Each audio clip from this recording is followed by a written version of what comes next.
It's like, I don't understand. We are in Genesis 39. And we talked about Joseph and the wife of Potiphar, and how various church fathers have taken that idea of flee the Egyptian harlot, flee the temptation, flee the foreign woman. And you see that again in Proverbs too, when the son in Proverbs is given instructions about finding a good wife. It's like, avoid the temptress, flee the foreign woman. She stands in the street corner. Oh, and she stands at the corner and calls out to you like Potiphar's wife does to Joseph. She's constantly coming out to him, Joseph. And I think that as we read through the Old Testament, you'll see these repeated themes, especially in the poetic books and the wisdom literature. Things you've read about in Genesis, Exodus, Leviticus, Numbers, and Deuteronomy get picked up as themes later in the wisdom literature. So the foreign woman, the strange woman, the adulteress, the foreigner, wisdom building a house and establishing it.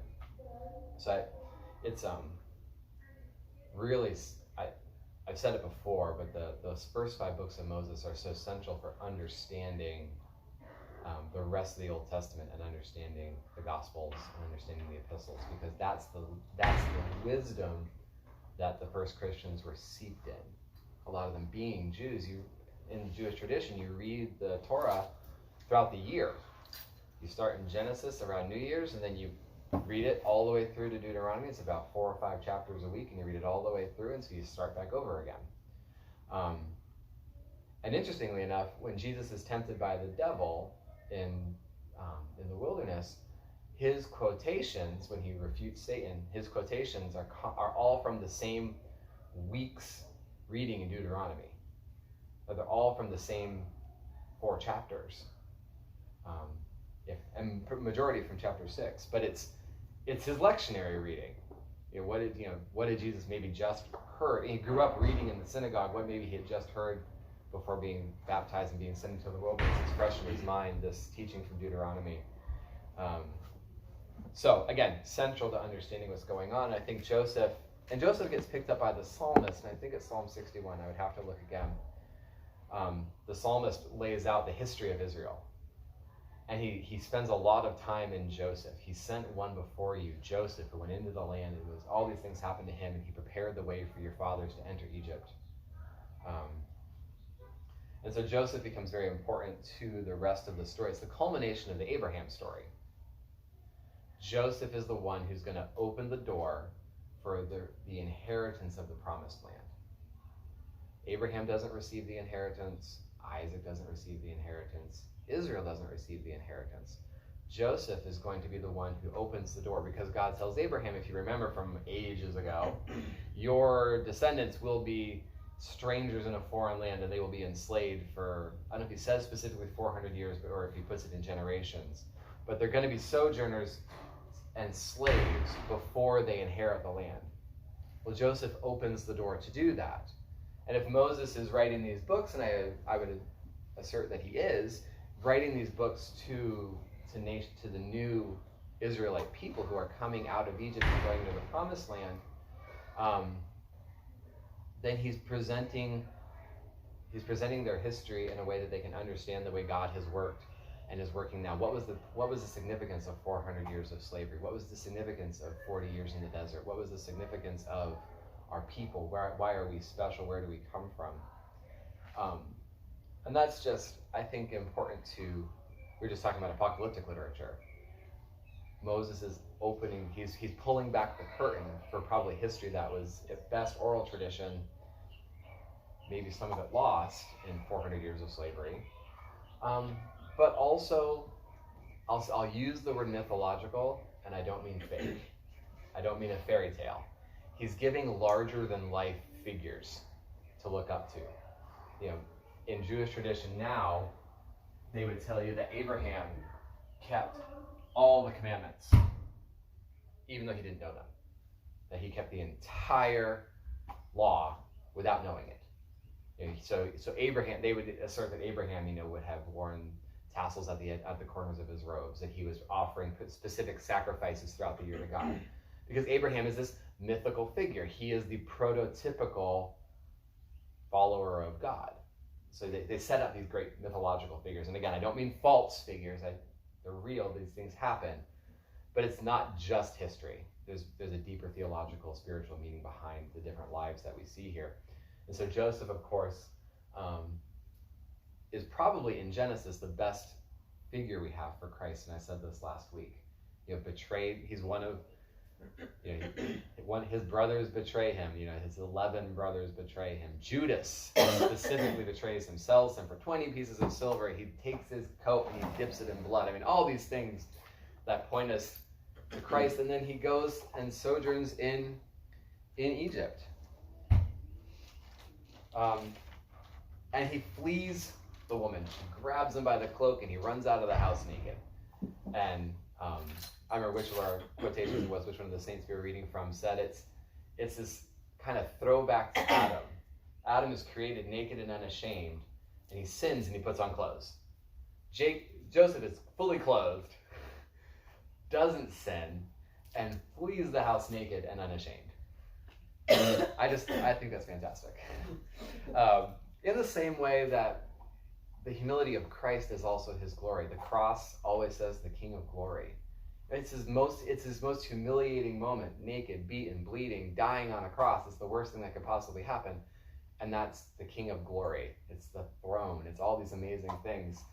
Again, that turning the world back right, the way it's supposed to be. That right relationship between God and man and the world around us. And so, of course, Potiphar's wife is sick and tired of this young man and his refusal to follow her advances. I'm sure he's the only person in the household who's ever told her no. And she's got his clothes. People probably saw Joseph run out of that room naked. Likely. Didn't bother Joseph, but she had a weapon. He tried to rape me, and I got his clothes to prove it. I wouldn't let him. I don't know why she held on to it. Anyway, it's a different story. But when his master heard these words, picking up in verse 19, he's angry at Joseph. And he takes him and puts him into prison where the king's prisoners are confined. And he's there in prison. But even there, the Lord was with Joseph and showed him steadfast love, gave him favor in the sight of the keeper of the prison. And the keeper of the prison committed Joseph's care all the prisoners who were in the prisoner. And whatever was done there, he was the doer of it. The keeper was in the keeper of the prison paid no heed to anything that was in Joseph's care, because the Lord was with him. Whatever he did, the Lord made it prosper. And remember I said last week, Joseph is this living embodiment of the promise God has made to Abraham. Everywhere you go, I will be your God. I will prosper you in whatever you do. We saw this when Jacob leaves home, God says, I will go with you, I will prosper you, I will bring you home. Joseph has been sold into slavery, and no matter where he goes and what he does, God's hand is on him, his favor is on him, and everything he touches prospers. To the point where Potiphar, this captain of the host of Pharaoh's army, puts everything in his hands. Yeah, whatever, you're in charge. I don't have to think about it. Except his wife. Prison guard. Joseph, God's hand is so heavily on Joseph, his favor rests so heavily on Joseph, that the prison keeper says, if it's under your control, I'm not going to worry about it. And I just think again, we have this living embodiment of the presence of God among the people. Even strangers. Among his own people, his own family, Joseph is rejected. They can't talk to him in a civil voice. They can't say one thing nice to him. But even strangers recognize and receive that blessing through Joseph. You think about the story of the Canaanite woman that we read about shortly after Pascha. Jesus is not in Israel when the Canaanite woman comes to him and says, my daughter is demonized. He's in Tyre and Sidon. He's gone out. He's north. She comes to him and she says, my daughter's demonized. He doesn't pay attention. My daughter is demonized. The apostles say, Lord, she keeps following us. Would you do something about it? Yeah, even the dogs will accept the scraps from the neighbor's table. Your faith has made your daughter well. Go and you received what you've asked for. Even among strangers, even among the Gentiles, or Jews who may not be following the law as closely as possible, like the Gadarenes who were keeping pigs. Jesus' favor is felt. The living embodiment of the presence and the fullness of God is with Christ in a fuller way than it is with Joseph. Joseph is kind of a sketch of what that sort of things look like. St. John Chrysostom has this to say about Joseph's time in prison. Joseph in his shackles was more glorified than any victorious crowned leader, while Potiphar's wife, even in her royal dwellings, was more miserable than any prisoner. And again, so God's ordainment, talking about Joseph and his blessing from God, God's ordainment that things that seem to harm us are themselves that which benefit us. That is what occurred in Joseph's case. His mistress intended to destroy him, yet while doing that, she placed him into security. The house where the monster, the woman, John Chrysostom here, has been kept was for Joseph a sort of pit, while the prison was for him a mercy. While he was in her house, but once he was surrounded by her endearments and her flirtations, he was in terror that she would entrap him. But once he was accused and cast into prison, he got rid of that, got rid of those temptations and their corruptions and the perishing plots. So it was better for him to be put in a miserable place, prison, amid humans, than to be in the right place, or than to be dwelt with a crazy woman. Actually, he was not cast into prison, but he was set forth from one. She turned his master into an enemy, but made God a friend of his. She let him enter into a closer relationship with God than with a true friend. And of course, that's the sort of thing we see in the Joseph story. The house is actually a dangerous place for Joseph. Prison, she can't get to him. He's safe there. And God continues to prosper him. It's a place of mercy. And I think about the way in Orthodoxy we describe struggle, the way in Orthodoxy we describe the world around us. There are some places they seem desolate and barren, but God is there. Think about St. Anthony going into the wilderness. Raised in a wealthy household, his parents die, and after taking care of his sister, people always forget this part, he uses his money to make sure his sister is well taken care of. He goes and lives in the desert. And people say, why would you live in the desert? There's devils out there, there's wild animals out there, but there's where he finds peace. That's where he makes his garden. That's where he finds the presence of God is there, and the monks who follow him find a similar experience. I'm sure most of you are familiar with the story after this, sometime. We don't know how much longer after this, but at some point after this, after he's been made chief of the prison, after the prison guard just lets him do whatever he needs to do because he trusts him, the butler of the king of Egypt and his baker both offended their lord, the king of Egypt. And Pharaoh was angry with his two officers, the chief butler and the chief baker. He put them in custody in the house of the captain of the guard in the prison where Joseph was confined. And of course, the captain of the guard places them under Joseph's care. Interestingly enough, that the Pharaoh, again, is intending to punish his chief baker and his chief butler. But where does he send them? To the prison. Well, who's in prison? Joseph's in prison. They can't escape mercy. Again, St. John Chrysostom says that Joseph lived in prison as though in his own house, caring for other prisoners as his own family. He was characterized by meekness and tenderness and obedience. He was not ashamed of his servitude nor of his prison, but was compassionate to all, serving all, even the fiercest of the prisoners. And then we have these two eunuchs, these two officers who are sent to Joseph. This living embodiment of the presence and the mercy of God. And you think about the psalmist later, where can I go to flee from your presence? Even if I make my bed in hell, you're there with me. Yeah. Even in prison, God is with Joseph, and that fullness of that covenant blessing is flowing out to all the prisoners in such a way that God allows Joseph an opportunity. Again, Joseph is opening the door for the people to go to Egypt and they'll eventually go to the promised land, God is starting to open the way for Joseph to be left out of prison. No one is paying attention to this Hebrew slave who is in prison for rape, except the prison guard. He's the only one who cares. The prisoners like him, the prison guard likes him, but Pharaoh doesn't care. Nobody else probably knows he's even there. Potiphar already knows, probably thinks he's dead. But he's being, again, placed in a position of trust. From a household to a whole prison. And we know the end of the story. He's lifted up. He's made charge of Egypt.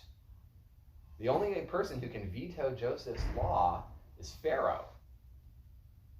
He is literally placed at the right hand of Pharaoh and put in charge of the entire kingdom. But that can't happen if he can't get out of prison. How does Joseph, a prisoner, even a good prisoner, how does he make way for God's plan to bring the Israelites into Egypt and then into the promised land to receive the inheritance that he promised Abraham? Joseph is blessed, but that blessing is not just for the prison, not just for the darkness. In the same way, I think if you think about Christ goes into the grave and his glory is so great the grave can't contain him. He sets the dead free. And the resurrection is made way. The door to paradise is open for us. But the death of Christ, which freed the dead from their chains, isn't just for them. It's for the world. It's bigger and broader. Christ doesn't stay in the grave. I did it. I set the captives free. No, he rises from the dead, because that in that fullness of his glory, as much as we're able to understand it, he doesn't just stay dead. He rises from the dead, and he leads the way for us. Paul says that he leads in his train all the prisoners. He leads them into heaven in this glorious triumph. Joseph is going to do the same thing over the next handful of, well, in this case, centuries, because of course Joseph goes with them out of Egypt into the promised land. They carry Joseph's bones with him. His last instructions to his sons are, don't leave me here. This is not my home. This is the place I was a slave. This is the place I was a prisoner. Yes, I was elevated to the rank of king, but earthly kingdoms are nothing compared to the promise of God.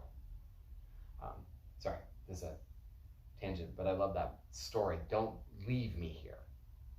He's embalmed, he's entombed, and his last instructions are, take me with you when you go. I know you're leaving. God promised that we would be going. Take me with you when you go. This is not my home. This is not where we go. And the people follow. This beautiful image of people following Joseph. I'm sure he wasn't at the head of the line or anything, but there's something really special about the people following Joseph, this champion leader, into the promised land, into paradise. Yes, I use my words correctly.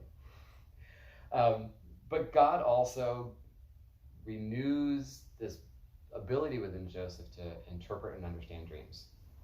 God has given Joseph dreams in the past, and Joseph has an idea of what they mean.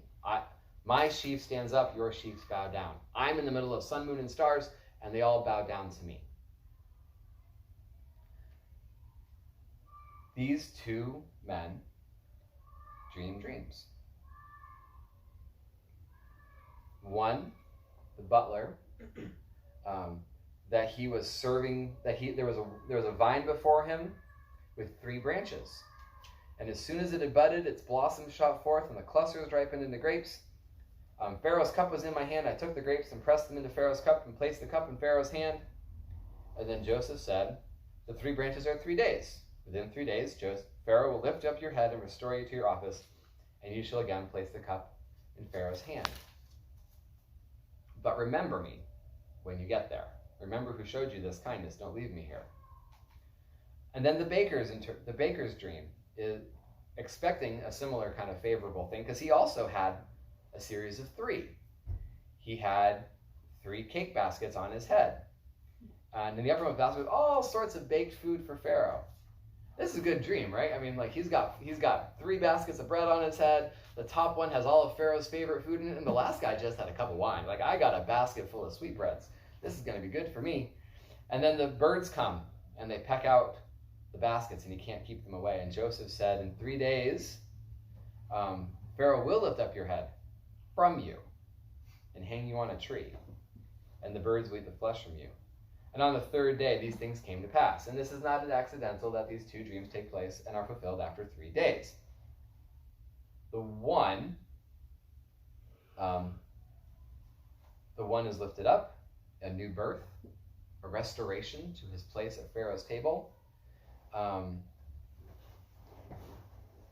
the arrogant one, the chief baker, dies. The fathers take this interpretation. The top basket is his arrogance, his ego. His head will be lifted up from him. He's elevated himself. And I think that's an interesting comparison of things. So the man is in the vineyard serving Pharaoh. He takes the grapes, he presses them to wine, he serves Pharaoh. The butler is just proud of himself. I've got this bread on my head and it's all of Pharaoh's favorite food. Look at me. Now we have no idea why they were in prison. The scriptures don't say. But whatever it was, on Pharaoh's birthday, 3 days later, Pharaoh releases the one and executes the other. But the butler does not immediately remember who helped him out, who gave him the interpretation of the dream, who foretold all these things were happening, until Pharaoh has a dream. Actually, Pharaoh has a couple of dreams. Pharaoh, standing by the river, saw 7 fat cows, and they fed on the meadows. And then 7 other cows came up, and they're ugly, and they're thin, and they're gaunt, and they're emaciated. And the ugly ones eat up the fat ones, but they're just as ugly and thin as they were before. And he dreams a second time. 7 heads of grain come up on one stalk, plump and good, only to be devoured by 7 thin heads, blighted by the east wind that sprang up after them. And Pharaoh isn't able to interpret the dream. He knows it has to mean something. In the ancient world, dreams always mean something, especially dreams with any kind of numerology in them. 3s, 7s, 10s, 40s. And no one is able to tell him the meaning of the dream, including all of his wise men. We don't know what your dream means. And then the butler steps up. This is 2 years later. I remember a fault today. I've forgotten something. I've done something wrong. I remember a fault today. When Pharaoh was angry with me and put me and the chief baker into custody in the house of the captain of the guard, we dreamed the same night. He and I, each having a dream of its own meaning, and a young Hebrew was there with us, a servant of the captain of the guard. And when we told him, he interpreted our dreams to giving us an interpretation to each man according to his dream. And as he interpreted, so it came to pass. I was restored to my office, and the baker was hanged. And so the Pharaoh calls Joseph out of the dungeon. I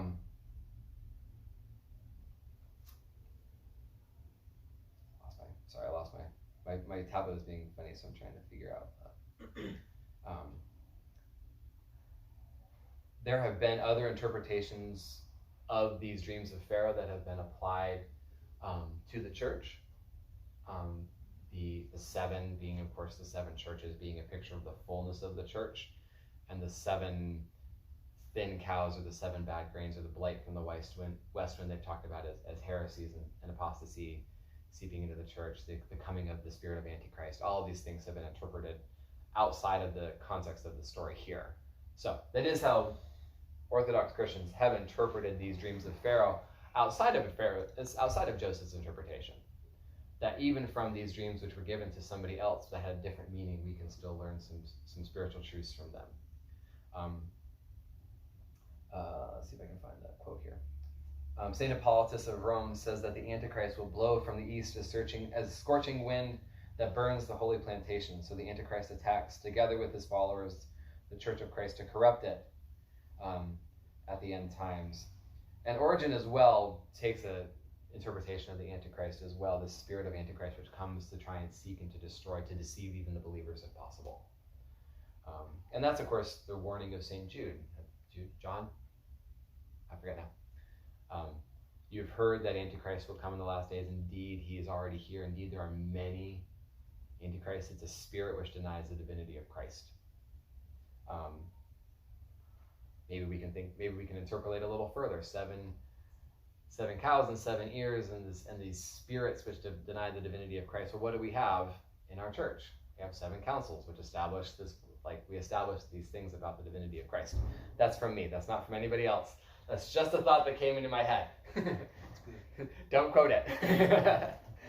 But it's an interesting parallel. If St. Hippolytus and others are correct in these interpretations of the purity of the church being corrupt, the attempts to corrupt it through heresy and apostasy, well, what have we done? We've gathered together 7 times to correct these heresies. Just a thought.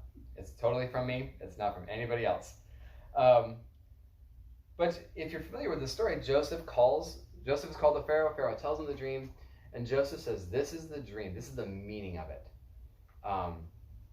That God has given you. There'll be 7 great years, amazing crops, a beautiful harvest. But those will be followed by 7 years of famine, and there will be no food. Nothing.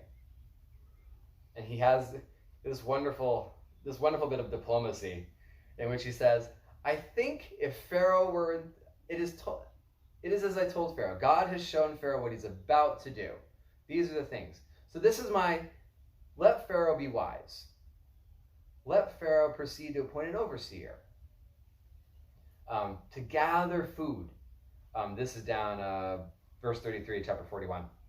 Now therefore let Pharaoh select a man discreet and wise and set him over the land of Egypt. Let Pharaoh proceed to appoint overseers who will be under him over the land and take a 5th part of the produce of the land of Egypt during the 7 plenteous years. And let them gather all the food of those good years that are coming and lay aside grain under the authority of Pharaoh for food in the cities, and let them keep it.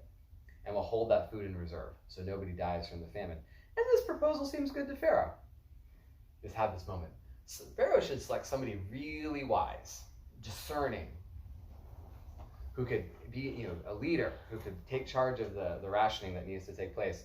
And so Pharaoh says, can we find somebody else other than Joseph? I mean, his God reveals dreams. All the other gods we talked to couldn't. His God reveals dreams. Now this, of course, historically speaking, these pharaohs are Hyksos pharaohs. They're Canaanite pharaohs, or they come from Canaan. They're northern pharaohs who invaded Egypt and took over the throne. They have some connection to, they've heard of the God of Abraham. People know who Abraham is. And of course, trade routes will tell you, Abraham set up his tents along trade routes to talk to people and to meet people. Pharaoh's got some idea of who the God of the Hebrews is. He's seen and heard about him. This God is here in this young man. He's interpreting dreams. Wow, who else are we going to put in charge of this project? Notice that Joseph is being elevated for the thing that he was put in prison for. His humility, his honesty, his discretion, his wisdom, his purity of heart. All those things got him thrown into prison. And those are the things that Pharaoh recognizes him as qualities to put in charge of this great rationing project that he's going to put in charge here. Humble yourself under God's mighty right hand and he will lift you up in due time, St. Peter says.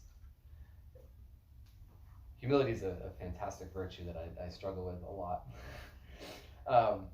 And then Pharaoh raises him up out of prison, out of the grave, out of hell, into the king's palace. Not the captain of the king's guard with this wild woman running around chasing him every day, but the right hand of Pharaoh, lifting him up, setting him at his right hand. The right hand is the place of power, it's the place of authority, it's supposed to be equality.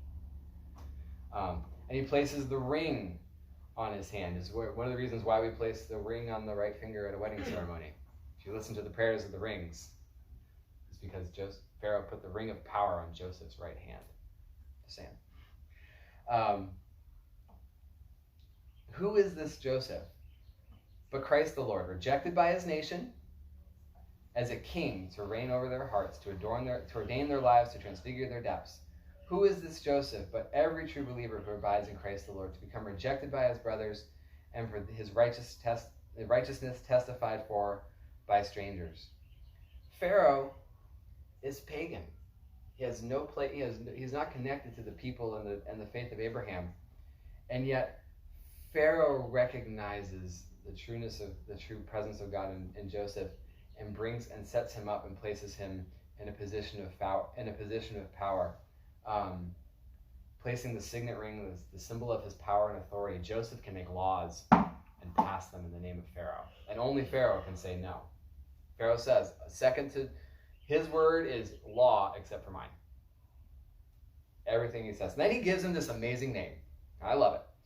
Calls him Zaphnath Paneah, which means the food of life, or the bread of life. I think it's fantastic.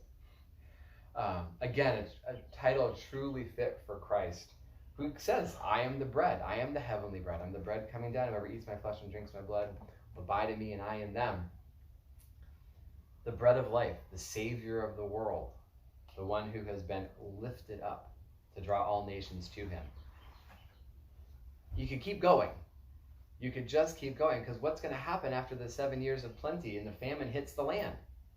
All the nations come, all the people groups come to Egypt. They have food there. Joseph, the bread of life, the Savior of the world, draws all nations to himself. What did we say about the cloak last week? Do you remember? That multicolored tunic? It was a week ago. But the fathers see that as an image of Christ clothed in the church. These varying colors all meeting in one place. All these people from these various places come to one place, and they receive, in this case, salvation by the way of bread. But of course, that's what Christ gives us too. We receive salvation through Christ, and he gives us bread. Come to me, you who are hungry, and I will give you food. If we're talking about Christ in the Old Testament, you really can't get too much further than Joseph. So he's called the bread of life. Sometimes in the Hebrew it can be translated Savior of the world, proclaimer of the secrets, depending on kind of who's doing the translation. And then Pharaoh gives him a wife, the daughter of another Potiphar, not the same Potiphar. Some Bibles translate it as Potiphar, sometimes Potiphareia, depending on who's doing the translation. But he's a priest of the God On. He's given a bride. He's lifted up. He's put in the right hand of authority. He's given the signet ring. At his name every knee shall bow, and he's given a bride. And we remember her every wedding service. We all know her name, right? Because we pay attention really well in the wedding services. Asenath.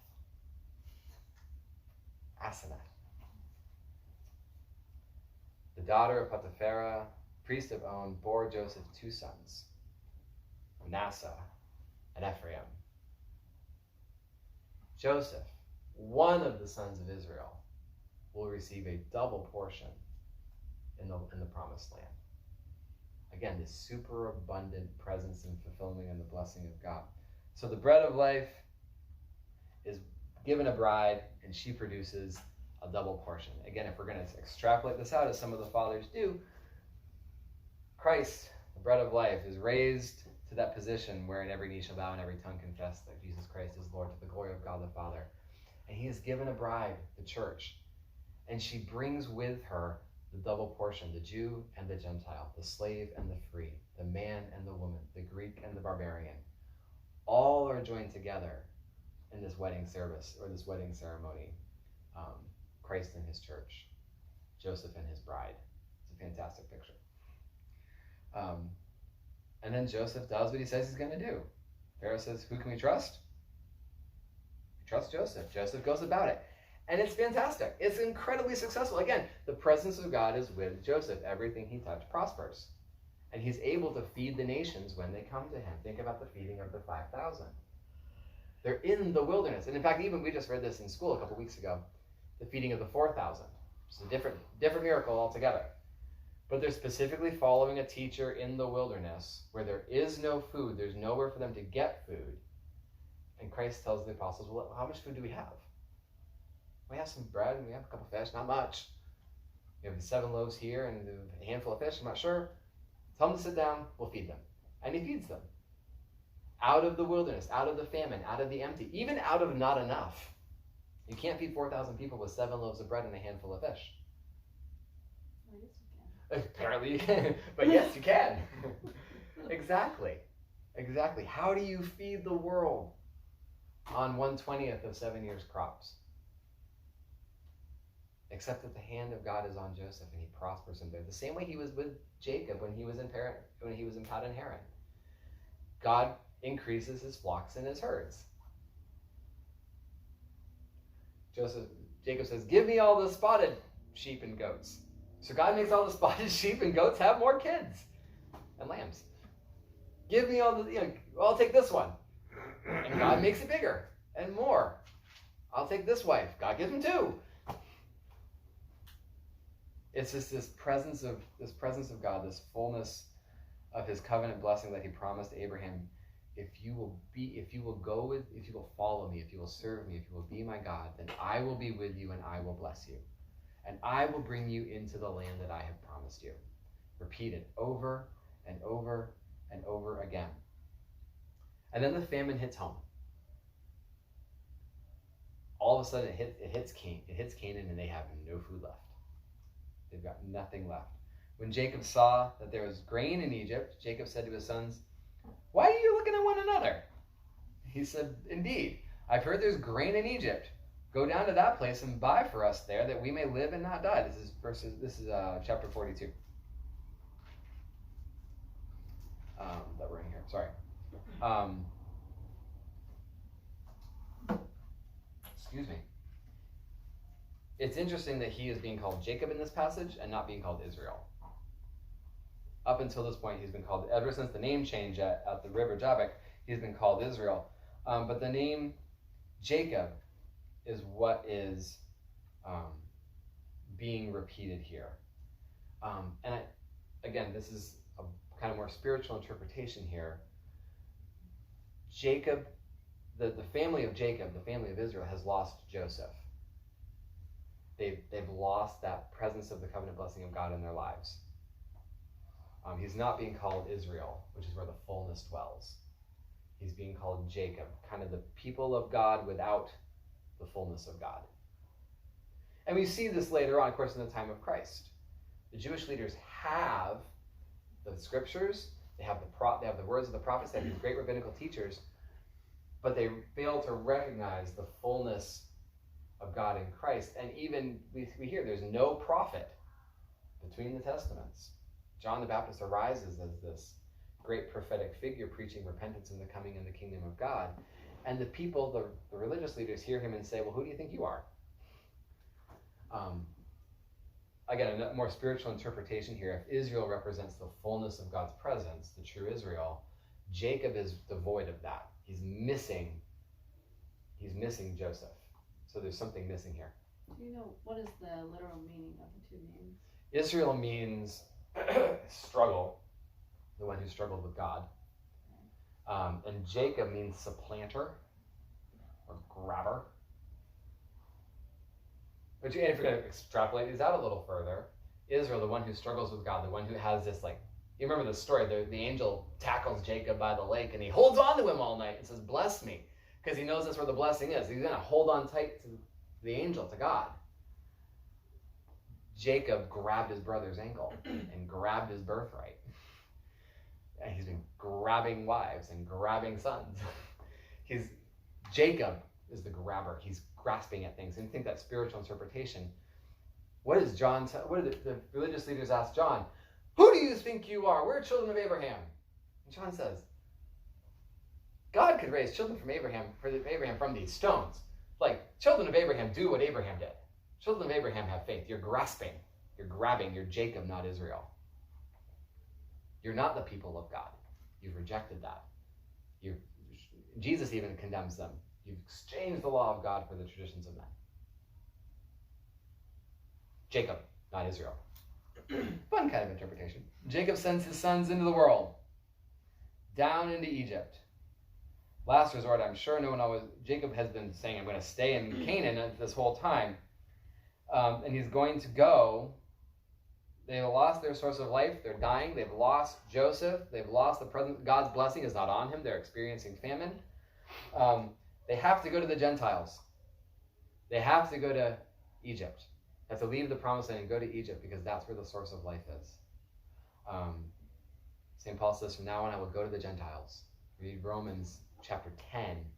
Talks about the wild olive trees. God grafts the wild olive trees into the orchard of his people.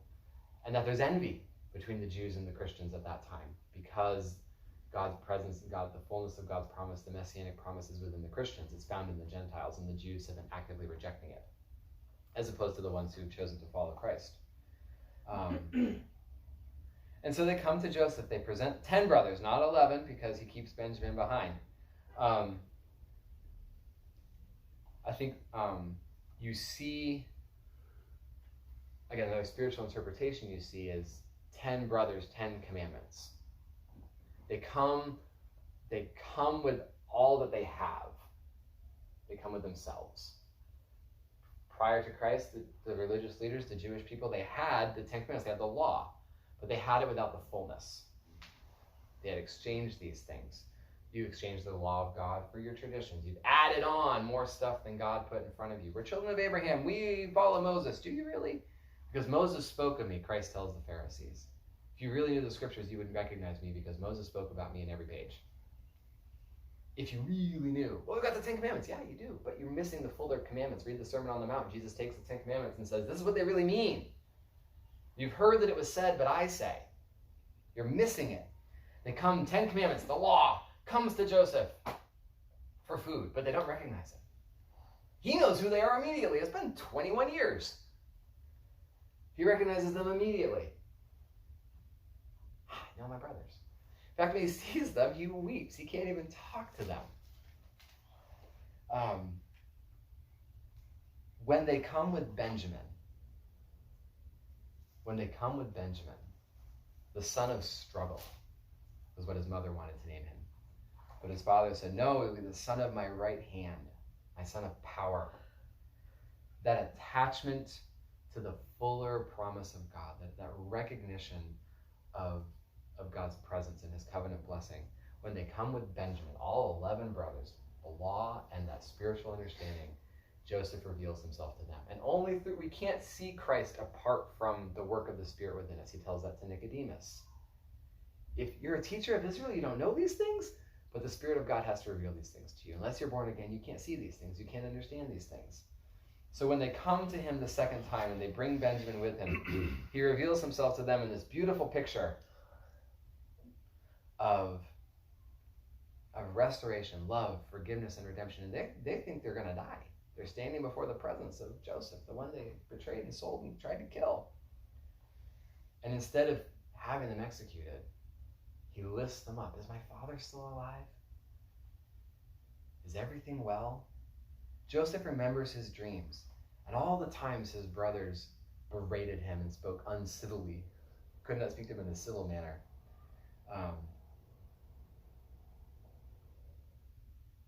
Joseph remembers these things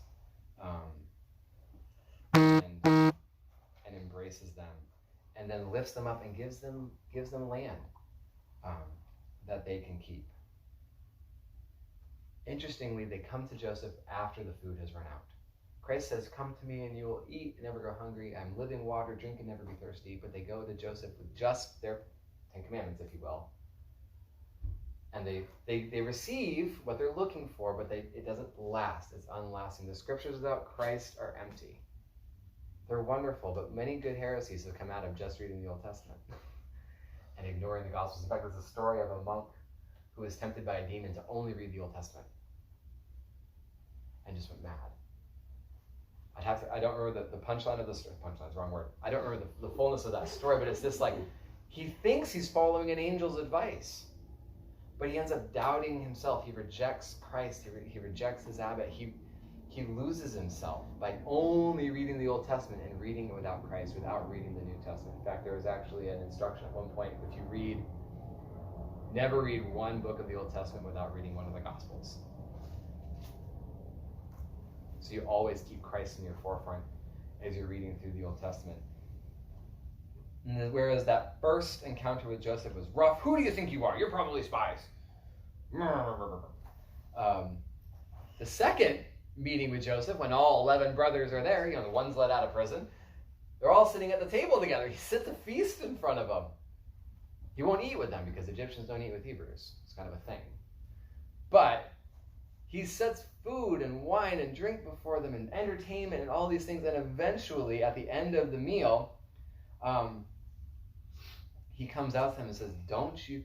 He comes out to them. What is Joseph's entering the house but being included in the fellowship of the church to get into God's house through the waters of baptism? What is the washing of feet with water but the presentation of repentance to wash out our transgression and the dust that cling to our souls during our travel? As to feeding their donkeys, if it refers to sanctification of the flesh that was animal, like by its lust to satisfy it, not with the lust of the world, but through the sanctified life in the house of the Lord. And lastly, to sit at the table, it refers to the enjoyment of the sacrament of the Eucharist. These are all the media of our salvation that we enjoy in the Church of Christ by the Holy Spirit through the cross. When we end our talk about the encounter, the second encounter, St. John Chrysostom says of Joseph's weeping when he saw his brother, let us be like that man. Be sad and weep for those who harm us. Let us not get angry with them, as they actually are worthy of tears because of the punishment that awaits them and the judgment into which they have cast themselves. And we'll get to the story of that kind of, we'll go back over this finding of the cup in chapter 44 next week. So if you want to read chapters 44 and 45 to be ready for next week, we get that coming out, that restoration. I know I jumped ahead a little bit, but sometimes you got to hear the end before you can to better understand the middle. As we said prior to this, Joseph is probably the best picture we have in certainly Genesis of the Christ figure, that full embodiment of the promise and fullness of God, rejected by his family, sent into exile, sent into the grave, wrongfully accused and sent into the grave, lifted up, a name above all names, and feeding the whole world. If you can find a better image in the Old Testament, I don't know that I'd love to find it, because I'd read that story too. So we'll stop there. Again, we'll do 44, 45, probably see if we can finish Genesis in the next 2 weeks, and find out what happens when a different Pharaoh arises who didn't know Joseph.